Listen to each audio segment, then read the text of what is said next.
All right, good evening, YouTubers. I got EDC Layman with me today, and I'm Mo Bravo, and this is Mo Bravo's Knife Reviews. And today we have a special treat. Dave just got here, and he has a new knife. Tell him, Dave.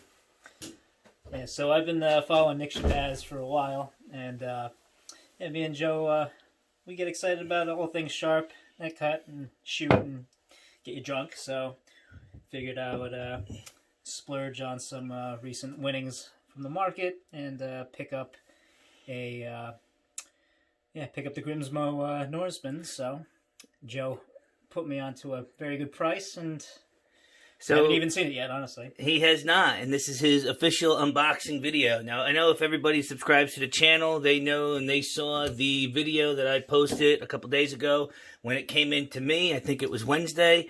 I had gotten a couple of knives. I got the Mini Impulse. I got the Synapse XL. I got the Chris Reeves 21 with the Bloodwood inlays. And I got the Grimsmo. And it was one hell of a new knife day for me.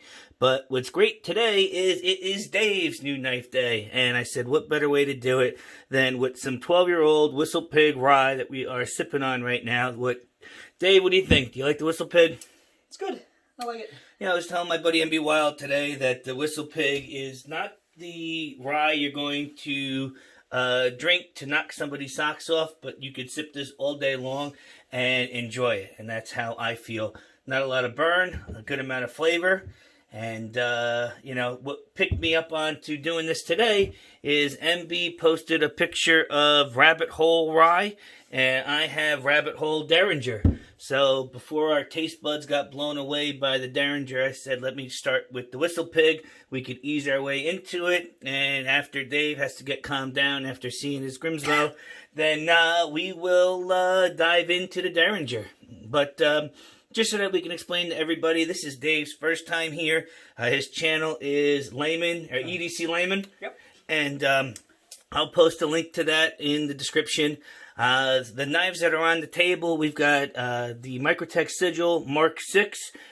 This is an LMAX steel 3.7-inch Wharncliffe blade. We've got the Sebenza 21. We've got the Sebenza 31, both in the S35V steel. We have our 3 impulses. We have the full-size impulse. We have the Synapse XL, and we have the Mini Impulse. And those are from Vero Engineering. And Dave has never flipped one of these. I'm not even going to let him flip one yet because I don't want that to take away of the luster of his Grimsmo. So without further ado, go for it, Dave. Man, it's like the red carpet treatment here. It is, right? What the hell don't I have out here? There's some good-looking knives. Right? You know what? Everybody was saying it was like a whole bunch of money, but it was great to say that one of these knives is yours.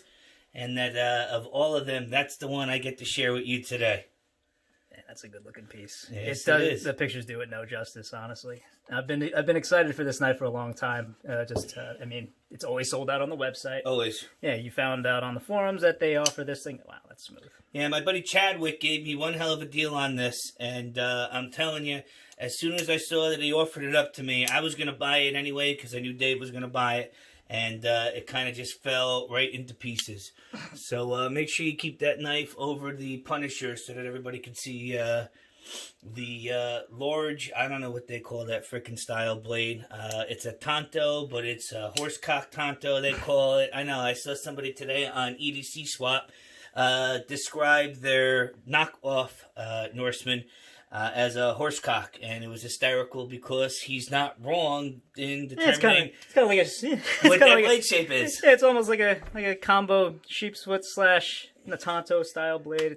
Yep, with a little bit of recurve belly that I would never want to sharpen ever. You know, I mean, God bless anybody that can sharpen that thing. I may have cut a piece of paper to see it. It is sharp.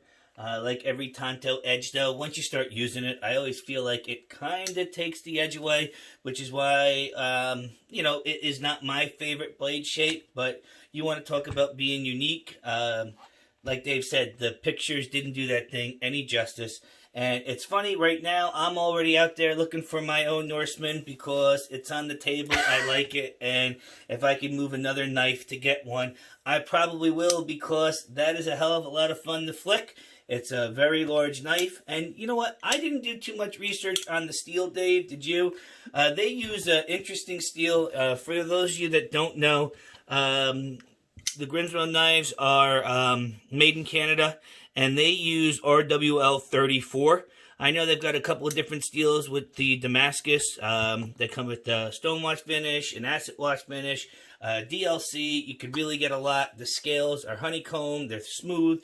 They're striped, you know. But when it comes to the steel, do you know much about that steel, Dave? No, honestly, so just so everybody knows, Joe kind of caught me unawares in terms of the video. I typically like to prepare for the one video that I made on my channel, but again, like I said, I've been following Nick Shabazz, and I've been following and waiting for this knife to show up on the website for a while. Dave literally got here 3 minutes ago. I poured him a glass of whiskey and said, let's go, because I wanted to take him by surprise, because that's what an unboxing video is supposed to do. It's capture it. It's everything that has been said in the videos and the reviews, and what people love about the knife is completely true, though, in terms of the fit and finish, in terms of the smoothness of the action.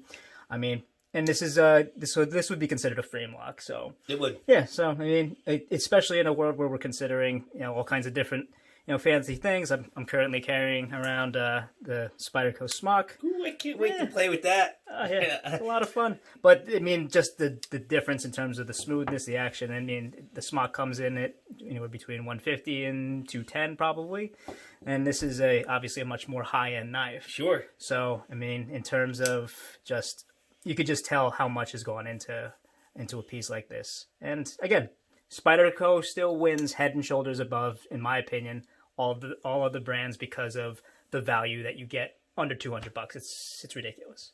I've got one in my pocket right now. I've got my Caribbean. I've got my PM2 and Maximate and my Police 4 on the table. And I don't think I could do a review without having a Spyderco or you know, specifically a paramilitary 2 in there to have that kind of comparison. But you know, we saw the Grimsmo, and you know, Dave had his fun. But get that smock out onto the board, and I want to see. You've been carrying this thing for what, about 3 weeks now? Yeah. All right. So, what do you think of the action? You like it? I like it, and again, this is a heavily reviewed knife in the knife world. There's plenty of channels out there that's covered this ad nauseum, but love the button compression lock. It's like everybody else. I hope that Spyderco comes out with more of those kinds of variants on that particular knife. So, have you seen the ProTech Malibu? It's really the other knife with a button-style locking system similar to what the smock is doing.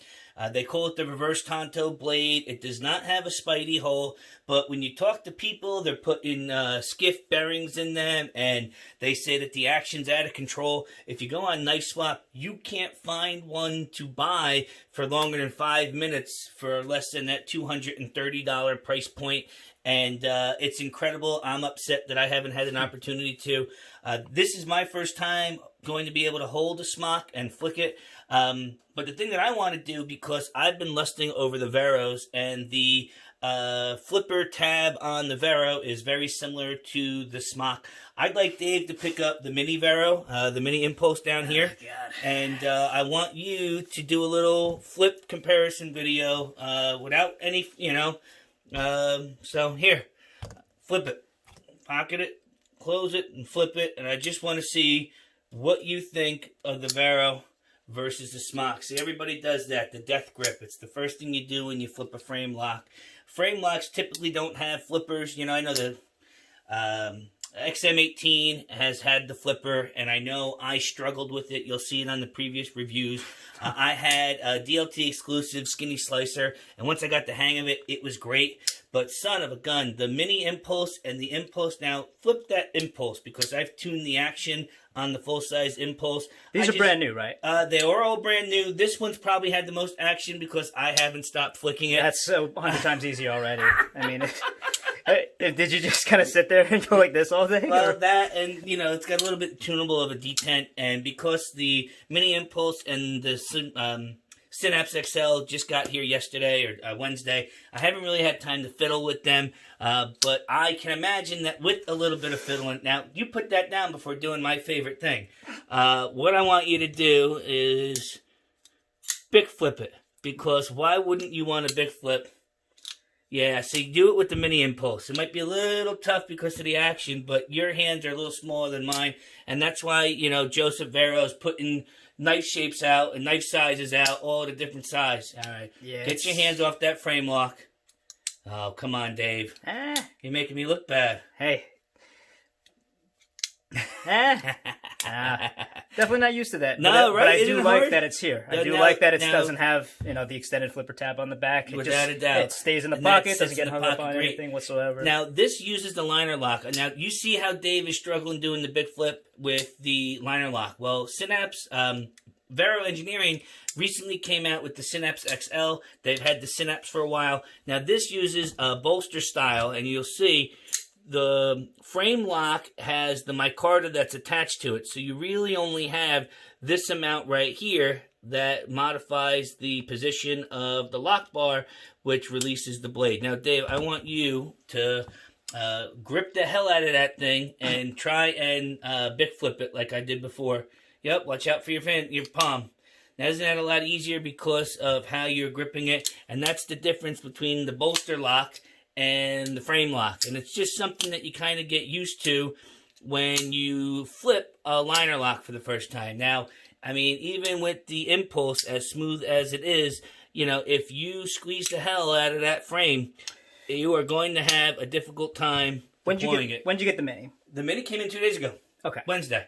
And this was brand new out of the box, right? Yeah. Yep. Yeah, you can tell. I mean, you give this another week or two, it's definitely going to loosen up. I mean, like with anything else, it's, you know, it's already, give this a week, it's going to be just as good, if not better. I want to try to smock now, because this is going to be my first time after playing with all the Veros. Look at me, I'm already searching for the liner lock on the stupid button compression lock, because why would I not? Oh, that's nice.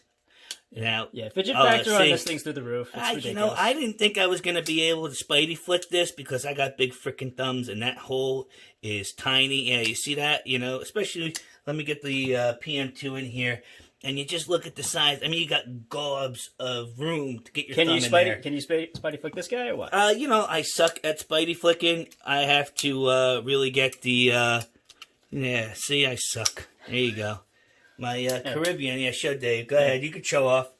Yeah, he knows how to do them every way. If you haven't checked out his video, he did a Mannix review the other day, and he made everybody look stupid because, you know, he can fiddle with these things, you know. But I want to see if he can do it. So this is the Microtech Sigil, and I hunt it near and far for this thing, and I struggle like all hell because it is a liner lock, and I freaking grip the hell out of the liner lock when I try and Spidey flip it. So Dave, you haven't touched this knife before. I just want to see, you know, I've seen Bearded Gear. He's done the Spidey flip on the Sigil. Make sure you get it over here, because if you don't, you're going to have an issue. That's tight, too. Yeah, it is. That's also brand new. I mean, I can't believe you could do it. See, my bare paws don't have the ability to get tactile enough for that. Now, let me ask you. It's a good-looking knife. How awesome is that apocalyptic finish? It's fucking dirty, right? Yeah. I mean, it is unbelievable. The first time I saw that, you could beat the hell out of that knife and you wouldn't know it with the way that they do that stonewash. Yeah, I was going to say, it's like you call it like a Klingon stonewash. It's good. It's a good-looking piece. Now, the one thing I have to say about the Microtech while we're talking about it is it does have a proprietary pivot system and screws. So if I wanted to take that down, I would need to purchase a Microtech takedown tool. And I think, you know, what's the guys out in Las Vegas? They have a tool, I think it's around $80, and you got to get your hands on one in order to take down, clean, and tune the Sigil. Now, I had 2 of these, and the first one that I sold really loosened up nicely. I was playing with it for, that is sharp. Feel that freaking knife. You know, and not to say that the Veros, but when I catch the thumbnail with the Veros, it didn't jump me like that just did, man. Well, it's like the same thing with the Spock. Yeah, was that Spock right out of the box? Yeah. Yeah. So I haven't done any factory sharpening. I have a sharp maker with the diamond stones if I have to reprofile, and then I go up to the white ceramic rods. And they typically do a great job, but, that freaking... that Sabenza sharp. Now, Dave, is that going to be one of the ones that you keep for a little while? Or? I haven't made the decision yet, only because I had originally bought a Koning's Eris, and I thought that was the shit. And then I found 2 brand new sigils, and I said, that's great, let me go get the sigil, and I won't have to worry about using the Eris, because the Eris was so freaking nice, I didn't want to ruin it. Well, I sold the Eris, and now I've got buyer's remorse, or seller's remorse, because I actually just purchased 2 new Konig Erises yesterday, and I got the DLT drop with the gold or bronze hardware, and then I actually got the one with the bright wash blade from Konig.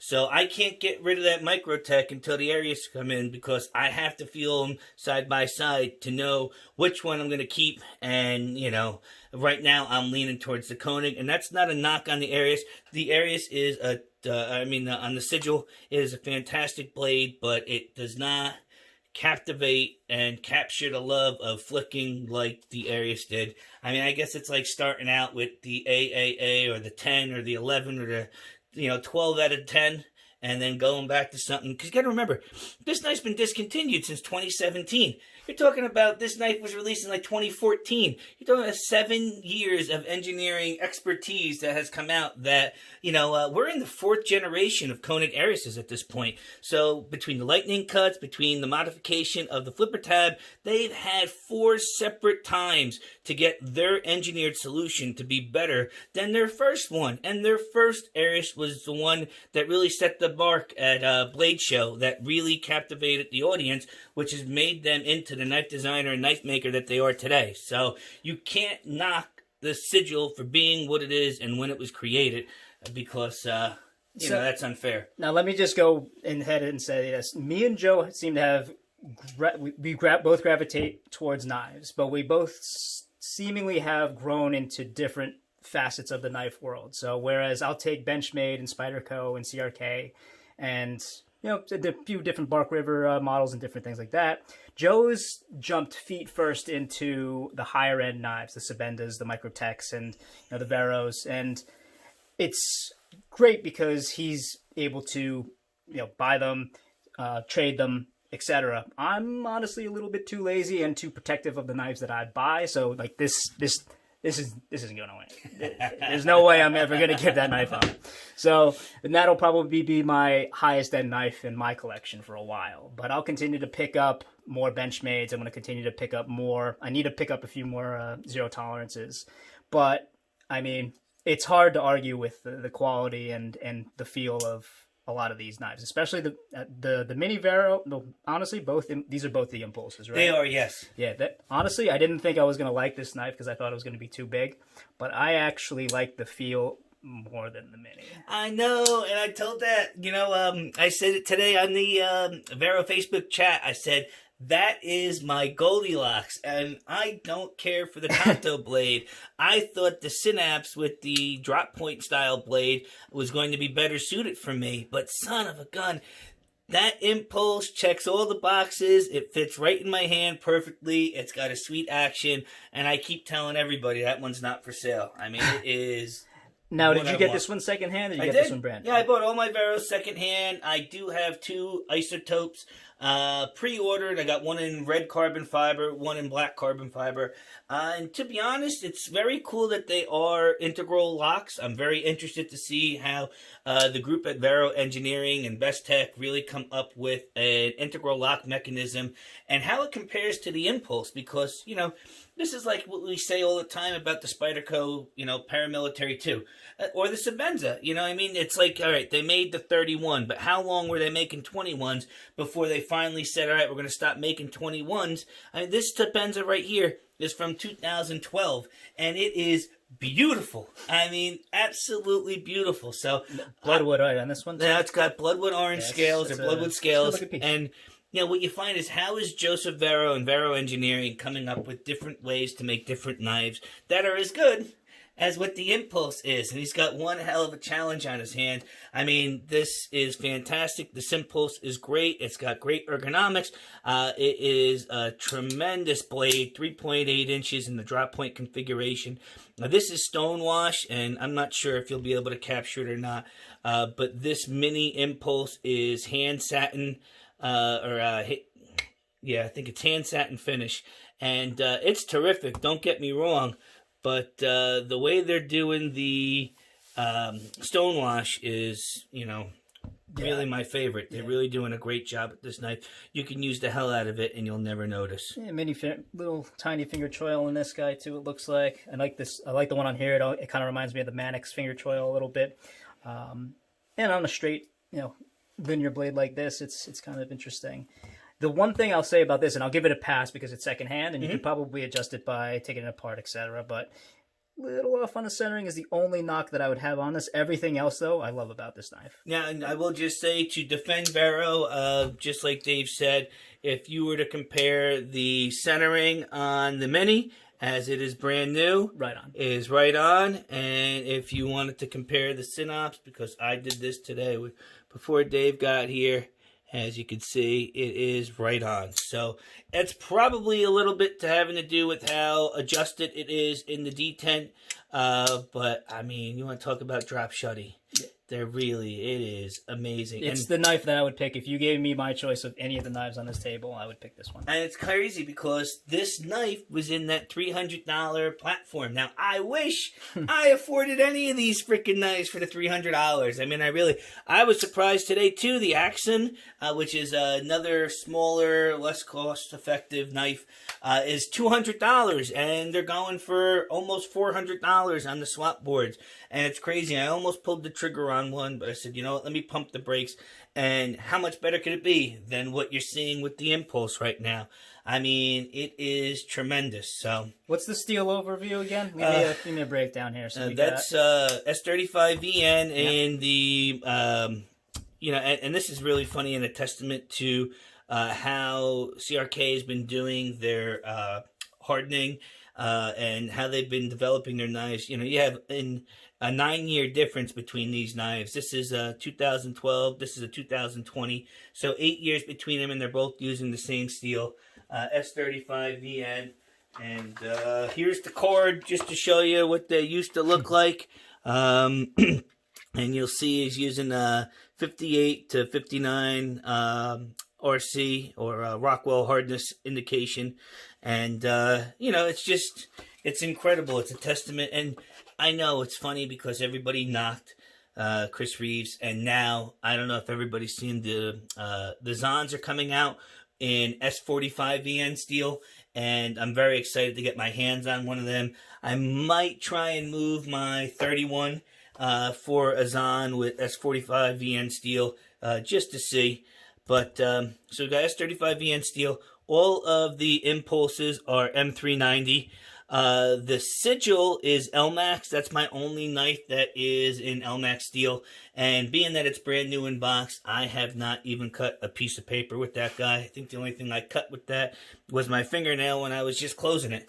And then, to put just the smock back on the table. S30V, I think, right? This is S30V. And then, just to have a little bit more fun because they're on the side of the table and we could do so. I was going to say, bring over the Caribbean. Here's the PM2. Here's the Caribbean. And here is Maximet. Yep, this is the Maximet steel. I actually picked this one up. 4, right? So I picked up the Police 4, which is a 4-inch K390 steel. And the Maximet PM2 during the Spyderco second sale.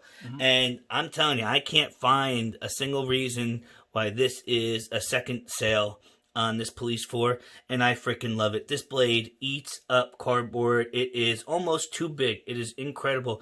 And if you want to see, there's a YouTube video. Maybe if I find the time, I'll put it in the description. There's a guy that takes that blade and takes it to a cinder block and just crushes it and just keeps going. Then he takes a piece of paper and he cuts the piece of paper. So that's what's really cool about the K390 and the Maximet. They call them tool steels. They're not stainless steels. They're not meant to be stainless steels. They're meant to retain an edge for a long period of time and to be able to take a whole bunch of abuse. Yep. And I've seen some videos by Dutch bushcraft knives. They do some bushcraft knife testing with K390 steel, and it holds up to everything. Every torture test. It's nuts. And again, the only reason why I don't have this knife is because you have this knife. I know. And I told you should have get like the sheepfoot version, because why not? I still might. I mean, I probably wouldn't get one with a serrated. Well, especially for somebody like it. I mean, the whole point of it is it's basically a super steel that doesn't rust. And everybody's going ape shit over that same steel in the Spider Chef. I mean, and I know you guys I don't know, can't they're not see. making more of these. Or more knives with that particular steel. The L200N or whatever it's called. It is L2000N, right? Or L200N? Yep. Yeah, it's awesome. So if you guys didn't see, we just poured the Derringer by Rabbit Hole. And Dave, what do you think after having the Whistle Pig? Doesn't it wake your taste buds up a lot more? Yeah, it's an upgrade. That's real good. But to be fair, have you watched Letterkenny yet? Because if you haven't, you missed that joke. But watch it, because that is a fantastic show. And now that you have a Grimsmo knife that is made by Canadians, you should watch Letterkenny, which originated as a Canadian comedy that was picked up by Hulu. And while we're on Canadian comedies, my friend Dave is Korean, and he should watch Kim's Convenience as another Canadian comedy that is freaking hysterical. It's available on Netflix, and it's on season 5 already. They actually already started airing season 6 in Canada, and if you haven't watched that, I really give that a thumbs up as well. I know, knives, freaking whiskey, and now we're talking about Canadian comedies on streaming platforms. But hey, why the hell not? This is what we do when we get together, and there's no reason why we can't share this with you guys as you're watching on YouTube. So, Dave, do you have anything else that you'd like to say in closing? Nope, I hope everybody's staying safe. This is something that me and Joe love to talk about ad nauseum. Like I said, it's one of our many hobbies and passions. Joe is an engineer, and Joe gets real deep on the details. I just love sharp stuff. So, like I said, whereas he likes the CRK, I'm kind of gravitating more towards the CRKs. But yeah, we both love Spyderco. We both love all. I mean, there's a couple $1,000s worth of knives here on the table, at least. At least. And don't tell my wife. yeah, and it's yeah, we enjoy it.